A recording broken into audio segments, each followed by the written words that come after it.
Sorry, bentar. Nah, set. Nah, ini kayaknya udah mendingan ya, tutup ini, gelap banget.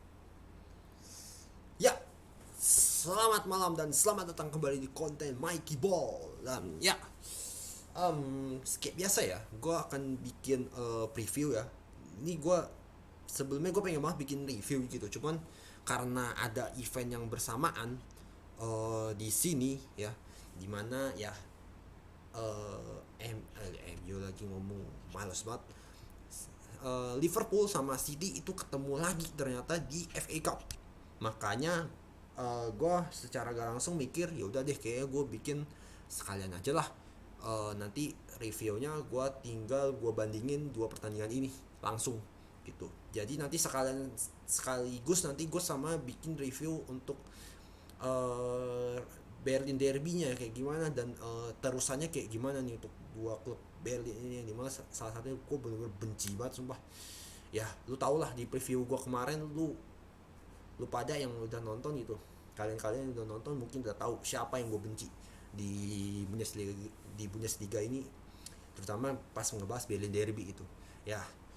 Bahkan udah sampai gue doain biar turun pasta aja sekalian lah. Oke, nah, terlepas dari itu gue langsung mau bahas dulu. Aduh, beberapa pertandingan yang bakal berjalan di weekend kali ini. So gini, gue mau mulai dulu dari EPL ya. Jadi EPL ini ada beberapa pertandingan yang sebenarnya ya gue nggak bisa bilang nggak gitu ini banget sih, nggak gitu yang uh, hype-nya gimana gitu, hype-nya gede gitu. Nah, cuman di sini gue langsung mau khusus bahas MU lawan Norwich. Ini ya, gue langsung bahas singkat aja karena ya berkali-kali gue nonton MU, berkali-kali hasilnya sama aja. Jadi gue udah lepas tangan, dan gue udah angkat tangan sebenarnya sama MU ini, bener. Gue udah bener-bener hopeless lah liat MU gitu. Apalagi nah, kalau lu lawan Norwich gue masih kalah, nah udah selesai. Ini udah masalahnya bukan di mentalitas pemainnya, bukan di pelatihnya juga.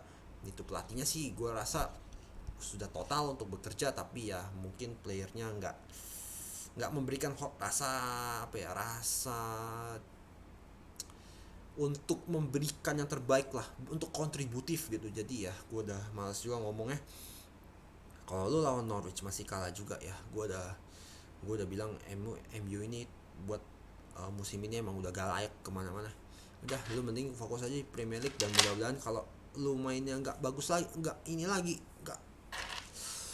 berubah, udah kelar gitu. Apalagi kalau Ten Hag akhirnya masuk, si ETH kalau gue bilang gitu, karena ini udah mulai kenceng nih ETH nih mau masuk ke MU. Dan ya gue nggak heran kalau misalnya si Maguire sama Ronaldo, apa ya, si Ronaldo itu bakal dibuang sama ETH gitu, karena ya jujur emang, apalagi Maguire ya, kalau Ronaldo gue masih bisa agak kompromi dikit lah gitu, karena ya mereka dia nggak dapat suplai bola dan ya kontribusinya.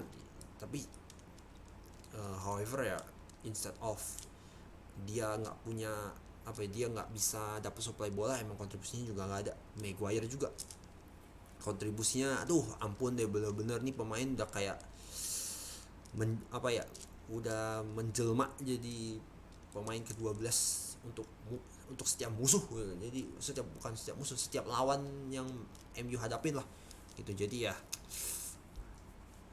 ini pemain makin lama makin menunjukkan degradasi performa lah.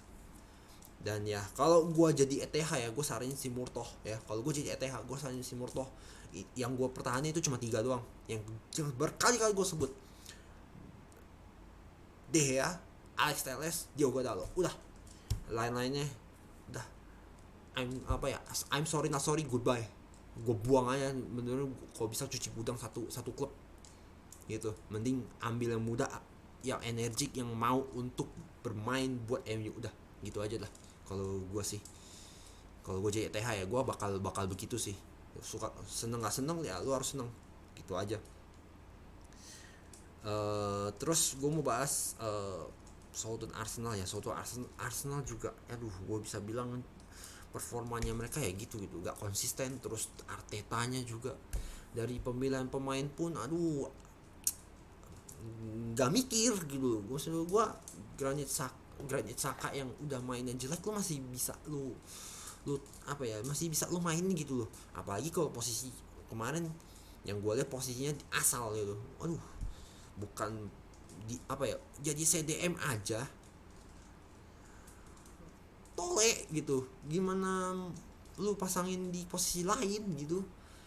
Jadi gue udah makin hopeless lihat Arsenal juga dengan Arteta. Jadi ya kita lihat nanti apakah Arteta otaknya lagi bener apa otaknya masih sengklek. Nah itu sih, lihat aja lah. Oke, gue udah malas ngomongin dua tim ini karena tidak ada gunanya. Oke, langsung kita ke La Liga. Ini ada dua pertandingan yang gue bilang patut untuk disimak ya. Yang pertama itu gue mulai dari Barca lawan Cadiz. Nah, untuk skala La Liga sih oke lah, fine gitu. Gue masih bisa bilang Barca masih bisa punya daya saing gitu. Cuman berkaca dari pengalaman mereka kemarin lawan Frankfurt, di mana ya ini gue bisa lihat bahwa Xavi ini juga punya kelemahan juga, itu overconfidence ya. Inilah mungkin sebuah dilema pelatih muda lah gitu, pelatih yang bener-bener baru masuk gitu. Maksudnya gue dengan pengalaman yang mungkin di Eropa belum terlalu jauh lah gitu. Ya ini sebenarnya kurang lebih kayak si Nagelsmann sebenarnya, dimana ya dia sebenarnya juga overconfident, dua-duanya sama gitu. Dimana ketika mereka udah merasa konsisten ya mereka terlalu percaya diri, dan mereka dua ini ya nggak menyadari itu gitu. Ditambah lagi kalau Barca mainin 3 atau 5 kayu mati di situ. Migueza fix itu udah kayu mati dari awal musim. Ricky Puig, nah Ricky Puig aja udah gak usah inilah, gak usah sebut nama dia dengan bener lah, bener-bener kipak emang. Yang ketiga ini masuk lagi baru Nico Gonzalez, mainnya ampun deh bener-bener. Gue nggak paham lagi sama nih pemain gitu, karena pemain ini udah lambat mainnya ya nabrak asal nabrak doang gitu. Yang keempat gimana ya, gue harus sorry to say Memphis Depay gak ada kontribusi sama sekali di depan, lambat, gak bisa adaptasi dengan pola permainan cepatnya Xavi sekarang. Ini udah agak kayu mati gitu, agak sih. Tapi yang kalau yang 3 ini sih fix sih. So sama yang kelima, Eric Garcia. Bener deh, kalau gue disuruh memilih Eric Garcia atau back lain, gue sih pilih back lain loh. Karena emang kebetulan Barca kemarin dari tahun kemarin tuh emang uangnya gak ada. Ya hoki banget sih Eric Garcia bisa masuk dengan gratis gitu. Tapi ternyata ya emang Pep juga ngelihat emang pemain ini gak berbakat. Dalam artian emang pemain ini emang ya kelihatan banget dari reaksi lambat, positioning juga telat. Jadi ini udah salah ambil pemain aja gitu. Tapi kalau gue nih ya, kalau seandainya gue gue sebagai pemilik Barca lebih punya banyak dana, itu Eric Garcia udah nggak bakal gue ambil. Gue lebih ambil De Ligt nanti kalau di musim depan. Bener, gue bakal gue mati-matian untuk De Ligt kalau gue sih. Atau kalau mau yang lebih efisien, Nico Schlotterbeck. Gue udah nonton beberapa kali si Nico Schlotterbeck ini, dan ya gue rasa lumayan bagus untuk bisa ngegantiin bisa jadi opsi lah untuk backnya Barca gitu. Plus, nah yang harus dikuatin adalah ya mungkin back kiri gitu. Udah beredar kabar katanya Borna Sosa mau dari Stuttgart itu mau diincer gitu, tapi belum tahu lagi gimana karena ya masih terlalu dini juga, masih kayak beritanya baru 1 kali 2 kali muncul lah. Tapi baik lagi ke performanya mereka ya, lawannya juga Cadiz gitu. dimana Cadiz ini juga sering banget ngerepotin tim-tim besar. Ya udah ketemu tim kayak Barca, Sevilla, Real Madrid gitu-gitu, ya otomatis ya tim-tim lain bakal parkir bis. Dan ya Barca harus segera untuk kembali ke performa terbaiknya, segera introspeksi dari lawan Frankfurt kemarin, dan ya lu harus bener-bener nunjukin daya saing lu sekarang di sisa kompetisi La Liga. Dan ya kalau misalkan nggak ada masalah sih, mestinya Barca bisa ambil 3 poin ya. Dan yang kedua itu adalah Sevilla versus Real Madrid. Nah ini dua-duanya tim ini sebenarnya gue lihat dari segi kekuatan rada sama gitu. Dan ya punya kelemahan juga masing-masing. Gue mulai dulu dari Real Madrid. Real Madrid ini ya kalau gue lihat itu cuma ngandelin Benzema doang di depan. Sama ya lu lihat aja sendiri. Modric, Kroos gak perform, Benzema tidak akan dapat supply yang bagus. Gue lihat juga kayak Rodrigo sama Vini itu mah cuman ini mah cuman jago dribble doang kalau gue bilang gitu, gak kontribusinya juga gak gitu banyak lah. Ya paling kedua yang dua lagi Alaba mah Casemiro. Alaba pun kemarin beberapa pertandingan terakhir juga gue nggak ngelihat dia bener-bener bermain oke lah gitu, bermain cukup bagus dalam artian dia bener-bener jadi apa ya, dia punya banyak peran lah untuk Real Madrid, untuk permainannya Real Madrid gitu. Maksudnya ikut andilnya apa ya, andilnya dia gitu kurang gitu loh kalau dari gua ya gitu. Dan ya kalau Benzema udah nggak ada di squad, udah goodbye, udah gitu. Ekspektasinya udah tinggal menangnya jelek dengan permainan yang cukup buruk, imbang atau kalah, udah gitu aja. Sementara Sevilla ini mereka bagusnya di counter. Bener, gue harus bilang counternya mereka salah satu yang cepat.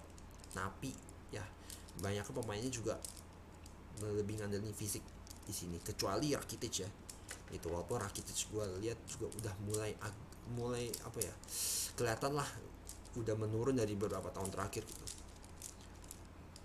However, tetap ini seru buat gue karena ya kalau Sevilla menang ini Real Madrid masih sama aja mainnya, ya bukan nggak mungkin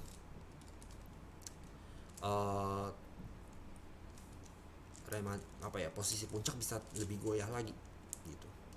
Dan ya gue harap kalau misalnya Madrid masih bermain dengan pola yang sama terus, ya mungkin kalau masalah juara mungkin Madrid udah juara lagi gitu. Cuman kalau Sevilla bisa ngasih kejutan itu akan lebih baik lagi untuk Bundesliga, untuk La Liga, karena bakal lebih seru lagi untuk persaingan juaranya.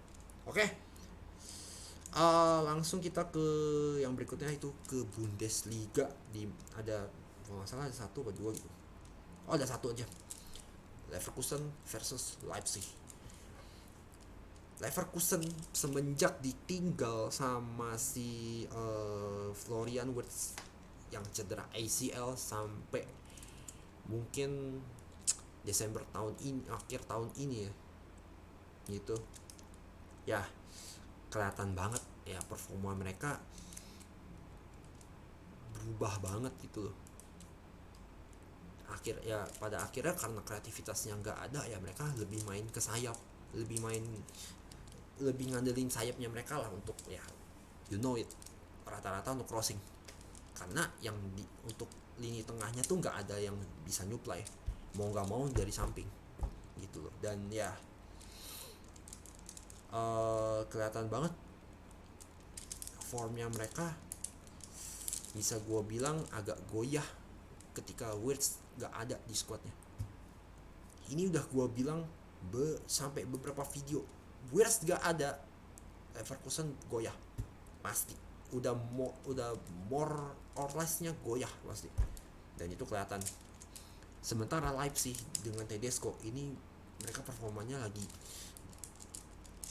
bener-bener bisa gue bilang kembali lagi ke asal muasalnya mereka sebenarnya gitu loh.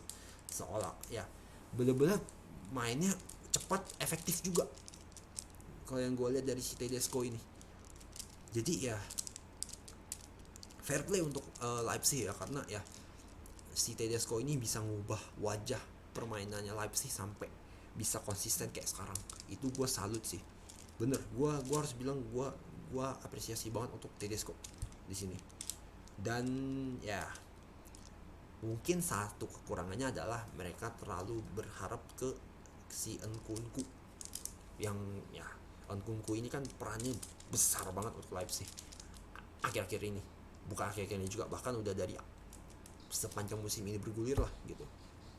Banyak peran Nkunku ini yang bisa bisa mengangkat RB Leipzig secara ya mungkin secara umum lah, like 60 to 75% gitu of their performance. Tapi ya kalau Nkunku-nya nggak perform ya praktis ya mereka juga bakal kesusahan juga gitu. Itu yang gue lihat ya gitu. Sama gue harap kalau Tedesco gue rasa pinter sih. Jangan pernah sering-sering mainin Kevin Campbell deh, itu pemain tuh ampun deh, bener-bener tuh performanya kalau gue nonton beberapa kali tuh udah suka salah passing, bola suka lepas gitu kan, dan reaksinya suka telat. Tapi kalau tidak ada masalah atau kendala yang menyulitkan, mestinya Leipzig lebih gue unggulkan di sini. Oke. Terus mungkin kita ke Serie A dulu mungkin. Kalau Serie A gue rasa nggak ada gitu, nggak ada yang cukup menarik di sini. Terus terakhir gue mau lihat ke Eredivisie ya. Eredivisie ya. Eredivisie. Bukan Eredivisie, sorry. Ini gue mau bahas ke kayaknya ke KNVB Beker deh. Karena ini udah mau final juga kan. Nah, Ajax versus PSV Eindhoven. Oke. Jadi gini. Ya kalau singkat aja ya, gue langsung bahas ya. Berkaca dari pertemuan mereka sebelumnya juga ya, gue rasa kalau Ajax bisa bermain konsisten ya seperti yang mereka sudah lakukan sebelumnya, mestinya mereka bisa jadi juara di KNVB Beker gitu. Mengingat ya PSV ini ups and downs banget lah performanya gitu. Itu sih mungkin dari gue ya, karena Ajax kalau gue bahas tuh kurang lebih sama aja gitu, bahwa yang nggak bikin mereka konsisten itu adalah karena mayoritasnya pemain muda semua yang under 25 lah, bisa gue bilang mayoritas di dalam squadnya gitu. Oke. Mungkin itu aja preview dari gue. Terima kasih udah nonton, dan ya sampai ketemu lagi di Mikey Ball berikutnya. Dan ya tunggu aja 2 review dari gue setelah video yang buat gue ke 100 ya. Oh iya, dan satu lagi, selamat Paskah untuk kalian yang merayakan. Semoga damai Tuhan Yesus Kristus menyertai kita semua dalam kebahagiaan Paskah pastinya. Oke. Itu aja dari gua. Ciao.